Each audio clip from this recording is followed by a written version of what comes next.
Bem-vindo ao podcast Estrangeiros e Peregrinos.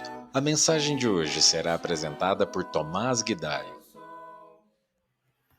Olá, gostaria de fazer uma breve reflexão sobre Gênesis 16 e traçar alguns paralelos com os episódios de 1 Pedro que nós temos visto. Vamos começar com uma leitura de Gênesis 16, versículos 1 e 2. Ora, Sarai, mulher de Abrão, não lhe dava filhos. Tendo, porém, uma serva egípcia, por nome Agar, disse Sarai a Abrão: Eis que o Senhor me tem impedido de dar à luz filhos. Toma, pois, a minha serva, e assim me edificarei com filhos por meio dela. E Abraão anuiu ao conselho de Sarai.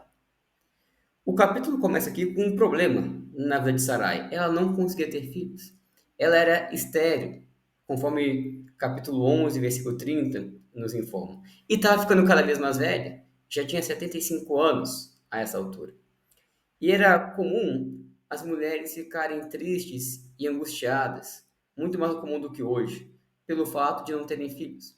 A gente pode lembrar de Ana, mulher de Eucana, podemos lembrar de Raquel, mulher de Jacó, que também se entristeceram pelo fato de não poder dar à luz filhos, não poder construir uma família com o seu marido. E fora essa angústia, pesava sobre Sara uma promessa que Abraão recebeu do Senhor. Várias promessas em Gênesis capítulo 12, em que ele teria uma descendência numerosa, a descendência dele receberia uma terra, que todas as famílias da terra seriam abençoadas por meio da descendência de Abraão, mas todas essas promessas exigiam um filho. E Sarai não conseguia dar isso ao seu marido. Sarai pensou que isso vinha do Senhor, que o Senhor havia deixado estéril. E ela concluiu então que as promessas que Deus fez a Abraão foi a Abraão somente, e que não necessariamente envolvia ela, porque ela não conseguia ter filhos. A solução que ela teve, dar sua serva Agar a Abraão. E assim Deus poderia cumprir com suas promessas, porque Abraão poderia ter um filho com a sua serva. Mas mais tarde, no livro de Gênesis, vai ficar bem claro que a vontade de Deus, as promessas de Deus, envolviam a própria Sara também. De modo que Deus veio a rejeitar o filho de Agar como o herdeiro da promessa, porque o herdeiro da promessa seria um filho de Abrão e Sarai. Pelo que eu li, era comum que uma mulher que fosse estéril oferecesse sua serva ao seu marido, e esse filho que a serva viria a ter seria considerado como filho da própria mulher. E assim a mulher poderia construir, edificar uma família, que é o que Sarai disse, por meio desse filho da serva. Mas, embora fosse comum à época, talvez normal à época, não era esse o plano original do Senhor. Deus, lá em Gênesis 2, deixou bem claro que seu plano original era que o homem se casasse com uma mulher só e não tivesse mais do que um. E o texto diz que Abraão anuiu, isto é, consentiu com o conselho de sua esposa. E isso é tudo que é dito sobre Abraão. Algumas versões dizem que Abraão ouviu a voz de Sarai, ou Abraão atendeu a voz de Sarai. E pelo que eu pesquisei, na língua original é essa mesmo a ideia de ouvir, de atender a voz de sua esposa. O que é exatamente a mesma coisa e a mesma frase também na língua original do que acontece em Gênesis capítulo 3, versículo 17. O Senhor disse a Adão o seguinte: visto que atendeste a voz de tua mulher. Então, a falha de Adão ao comer do fruto foi que ele atendeu a voz da sua esposa. Aqui, Abraão faz a mesma coisa, ele atendeu a voz de Sarai. A falha de ambos foi a mesma. Simplesmente atenderam o pedido de suas esposas sem discernir o que elas estavam sugerindo, sem pensar mais atenciosamente no que elas estavam falando. Abraão, por exemplo, não pensou em como o conselho de sua esposa poderia violar os princípios divinos sobre o casamento. Nem pensou nas terríveis consequências para a família que teria se ele se envolvesse com mais uma mulher. Abraão não pensou também em como esse conselho de Sara manifestava um descontentamento dentro dela, uma impaciência para com as promessas do Senhor, uma até desconfiança do Senhor. Abraão não pensou em tudo isso, nem pensou em como ele poderia ajudar a sua esposa. Ele simplesmente acatou o que Sarai tinha a dizer. Certamente era muito mais cômodo para Abraão acatar o pedido de Sarai. Talvez ele tenha ficado com medo de se opor ao pedido de Sarai, e isso poderia gerar uma reação negativa nela. Talvez ele ficou com preguiça de se envolver no caso de Sarai, para ajudá-la a aprimorar o seu caráter. Provavelmente foi bem mais rápido e bem mais fácil solucionar todo esse problema apenas consentindo, apenas aprovando o conselho de Sarai. Pedro, todavia, escreveu: Maridos, vós igualmente, vivei a vida comum do lar com discernimento. Isso está lá em 1 Pedro 3, versículo 7. Os maridos precisam dar atenção à sua esposa, viver a vida comum do lar. Precisam conhecê-la, precisam ouvir os seus desabafos, precisam ouvir os seus pedidos, ouvir os seus apelos e precisam também cuidar das necessidades externas e internas de suas esposas. Viver a vida comum do lar. Mas Pedro disse para fazermos isso com discernimento. Isto é, sabendo analisar as motivações da esposa, a natureza do pedido, dos desafios da esposa. Às vezes, a esposa pode se queixar de algo e o marido apenas consente, apenas concorda, porque não tem a disposição de verificar se faz sentido ou não a queixa dela. Ou não tem disposição, mas é preguiçoso para verificar se existe algum pecado ou alguma motivação pecaminosa por trás daquela queixa. É muito mais fácil ouvir e dizer realmente você tem razão do que prestar atenção, verificar, analisar e observar se há algo de errado no comportamento da sua esposa. É muito mais cômodo apenas consentir. Pode ser também que uma esposa pede algo ao seu marido e o marido simplesmente permite, consente, sem verificar se de fato é a melhor opção, se é a opção mais espiritual, porque tem medo. Tem medo de negar, tem medo de se opor e gerar conflitos. É muito mais fácil consentir do que analisar, observar e, novamente, perceber se há algo de errado, se aquele pedido ou aquela proposta da esposa pode gerar alguma consequência negativa. Certamente, esposas vão nos dar ótimos conselhos ao longo do casamento, mas precisamos entender que elas também estão vulneráveis ao pecado, também estão vulneráveis ao egoísmo, ao orgulho. Se Sarai, que foi tida por modelo dos fiéis, ou melhor, das fiéis, lá em 1 Pedro capítulo 3, versículo 5, teve esse deslize, esse momento de fragilidade na sua fé, as demais mulheres, as demais esposas também podem ter esse momento de deslize. E cabe a nós, maridos, então, como líderes da casa, a saber avaliar todas as coisas. Não só para tomarmos as decisões corretas, mas também para poder ajudar nossas esposas.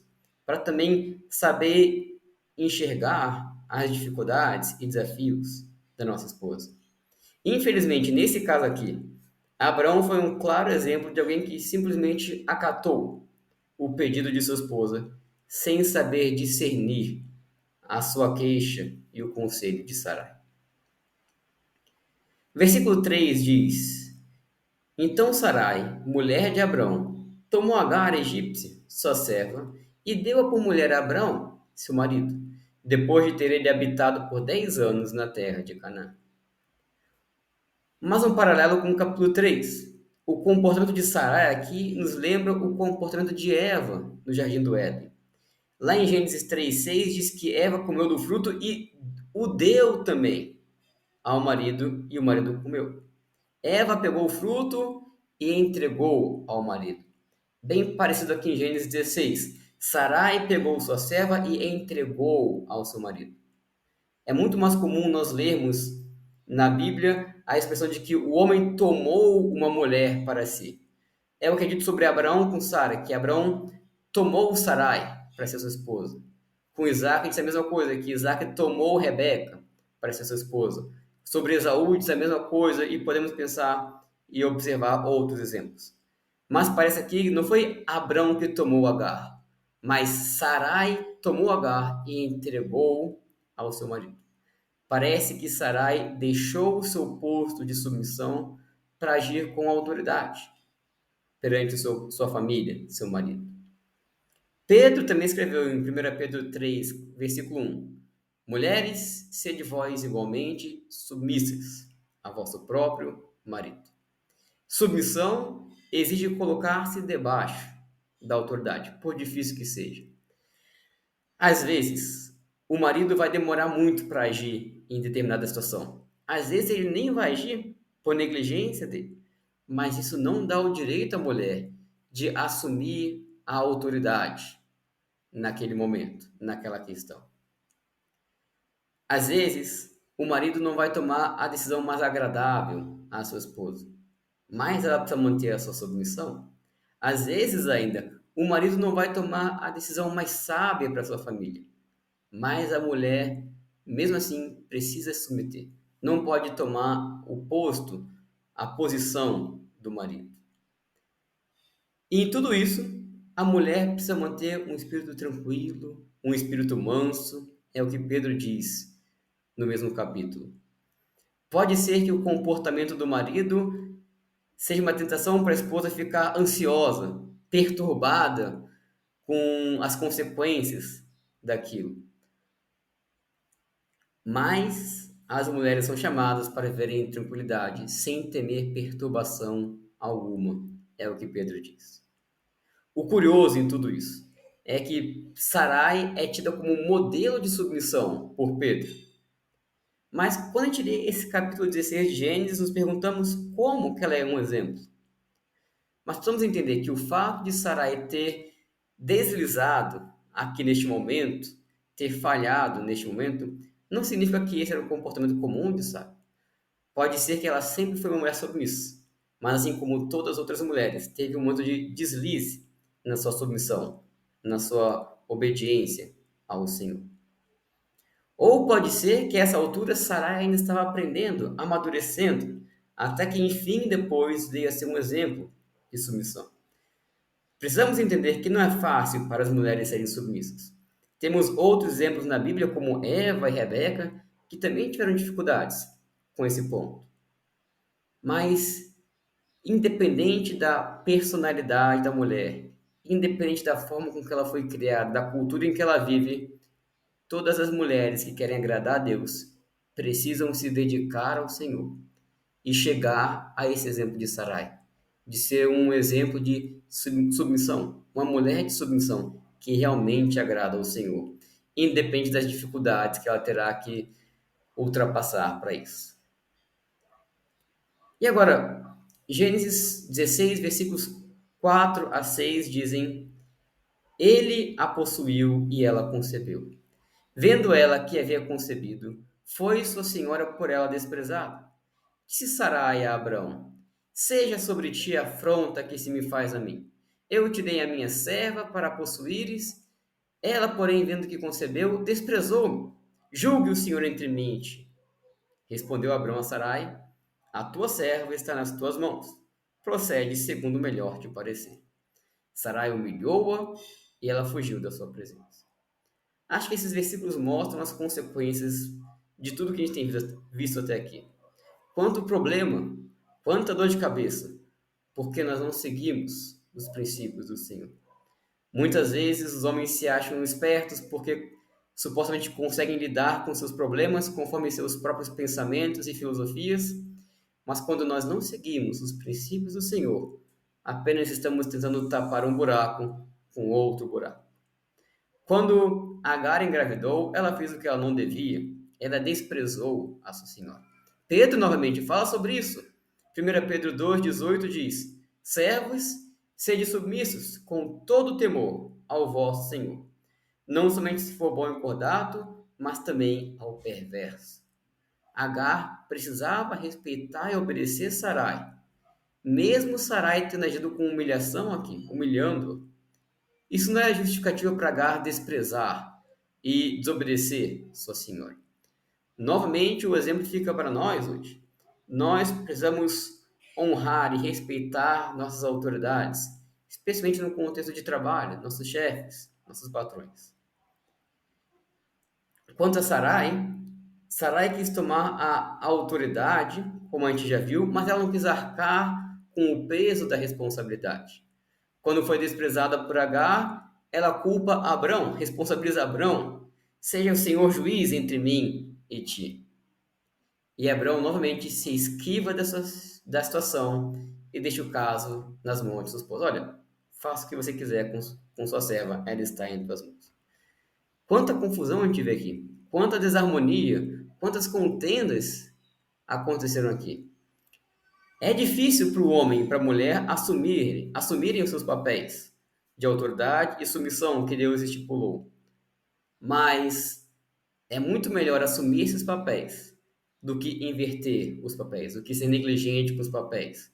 Gênesis 16 é uma amostra do que acontece quando nós invertemos os papéis. E para concluir, versículos 7 a 9, tendo-a achado, o anjo do Senhor, junto a uma fonte de água no deserto, junto à fonte no caminho de sul, disse-lhe: Agar, serva de Sarai, de onde vens e para onde vais?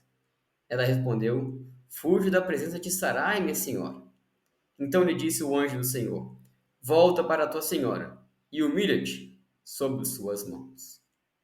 Enquanto Agar fugia aparentemente para sua terra natal, o Egito, o Senhor a encontra e faz uma pergunta a ela. E é interessante a pergunta que ele faz. Ele chama Agar de serva de Sarai e pergunta: para onde você vai? Ora, onde a serva de Sarai devia estar, senão na tenda de Sarai, servindo a Sarai? É esse o ponto que o Senhor quer chegar com Agar. E o Senhor então instrui aquela mulher a voltar para sua senhora, se humilhar perante a sua senhora, mesmo ela tendo sido humilhada pela sua senhora. Com esse exemplo, nós temos um padrão de respeito e de submissão bem elevado, bem diferente do que nós estamos acostumados neste mundo. O fato de sermos desrespeitados não nos isenta da nossa responsabilidade de respeitar e obedecer às autoridades. Pedro também escreveu em 1 Pedro 2,19: Porque isto é grato, que alguém suporte tristezas, sofrendo injustamente, por motivo de sua consciência para com Deus. Com essa história, queria trazer ilustrações dos mandamentos que nós temos no Novo Testamento. Meu objetivo é nos levar a refletir sobre como temos desempenhado os nossos papéis de marido, esposa, funcionários. Por mais tentador que seja fugir dos padrões divinos, eles são sempre a melhor opção que nós temos. Por meio deles é que nós vamos encontrar vida, paz. Vamos nos submeter à sabedoria divina e lutar contra a correnteza de pensamentos e filosofias do mundo, que vão na contramão dos princípios do Senhor. Obrigado por nos acompanhar nessa jornada pelas Escrituras. Volte amanhã para ouvir mais uma mensagem do podcast Estrangeiros e Peregrinos.